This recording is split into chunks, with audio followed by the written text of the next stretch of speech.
With the June primary fast approaching, we continue here on 207 to talk to the candidates in major races who are in contested elections. With us this evening, one of the Republican candidates for governor, Garrett Mason, former state senator. Thanks for coming in. Good to have you here. Thank you for having me. If you are elected, what would be your top priority as governor? Most people ask me the top three, but it's affordability, right? It's just too expensive to live here. It's too expensive to get ahead here. We have to deal with housing. We have to deal with energy. We have to deal with groceries. All of these things are very important to making sure that families can not just survive here, but thrive here. Certainly, groceries, that's an issue. But yeah. Really, how much control does the governor of Maine, does state government in Maine have over the cost of groceries at the supermarket? Well, I can tell you that we've done some things to make it a lot harder and more expensive. For example, solar panels. We gave expedited permitting for people to put up large-scale industrial solar on agricultural fields. So we're producing less food here in Maine. A study under the Mills administration showed that we want to have 25% of our plate from Maine farms and Maine food. We're far, far below that. And how doing much things farmland has been lost to solar panels in Maine? Well, I can't give you a specific percentage, but just drive along the highway. You and I were talking off camera about going up to the county, and you did a fantastic story up there. I went up there, I counted 6 from the time that I got up on the highway all the way up.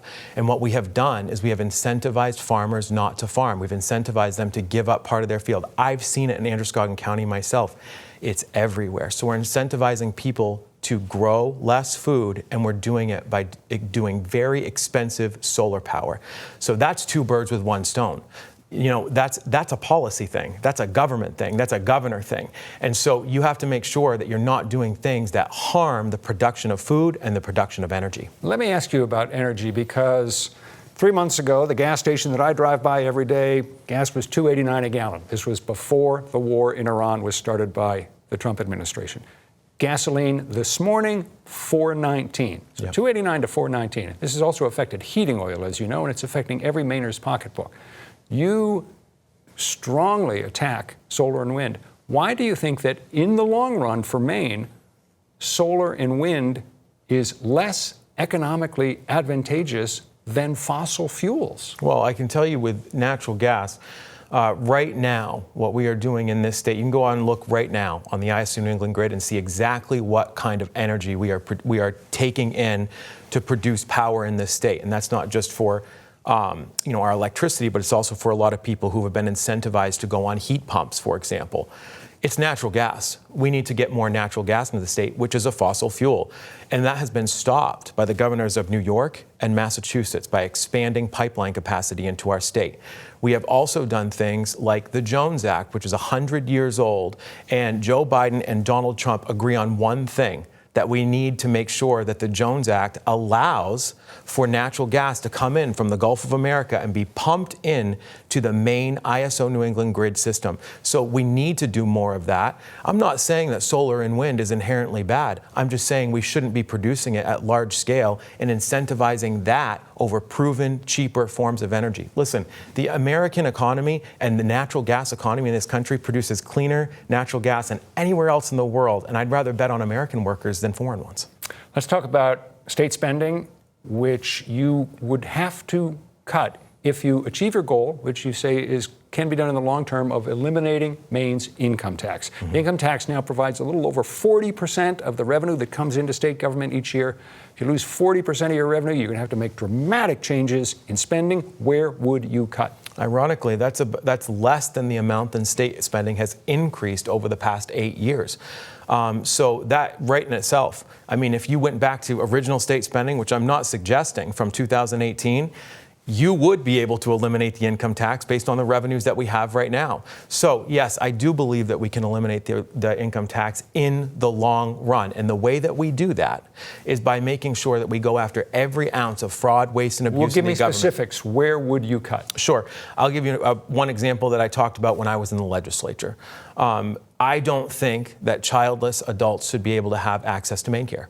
I don't think just because you are childless and you are an adult, you should have access to a government program like that. That's a category that's covered under Maine Care right now. I do not think that we should be letting every single government program go wild on reimbursing everything. We have seen reporting, this station has reported the extensive fraud that's going on in our autism services. Dr. Oz came in and said that the state of Maine upwards of $20 million overbilled for autism services. There is fraud, waste, and abuse all over the government. Matt Dunlap, a candidate for Congress, who released a 300-page audit report of things that have gone wrong inside of the Mills administration, has admitted there is significant fraud, waste, and abuse in these programs, especially no-bid contracts. Does it come anywhere close, though, to 30 to 40% of the budget when you add up these things you're talking about? Oh, well, we'll have to see. I think that's part of my expertise. I think we need a governor who has experience understanding what the state government is and being able to access those programs. It's not always easy to go through. You get stonewalled very quickly by people in the bureaucracy that want to hide the programs that they have. So we have to go in there, just like I did when I was in the legislature. Just let me finish. Okay. Just when I was in the legislature, and we did exactly that. You and I both remember this situation at Maine. The MTA with Mr. Violette, who ended up going to prison for embezzling money.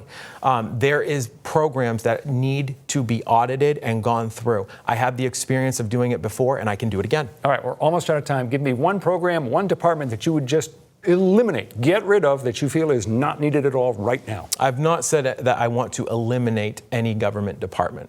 I said that I wanted to make sure that they are running efficiently for the Maine people. So I won't say that. What I will say is that there's places in our government that we have to make sure that we audit. There's also places in our government that need special attention. For example, the Office of the Child Advocate needs to be taken care of. We have to make sure our kids are taken care of in this state, which has not happened over the past 8 years. All right, we've got to let that be the final word. Garrett Mason, thank you so much. We appreciate you being here. Garrett Mason is a Republican candidate for governor. If you'd like more information on him and his campaign, just head to the 207 section of our website or app and stay with us. We'll be back right after this.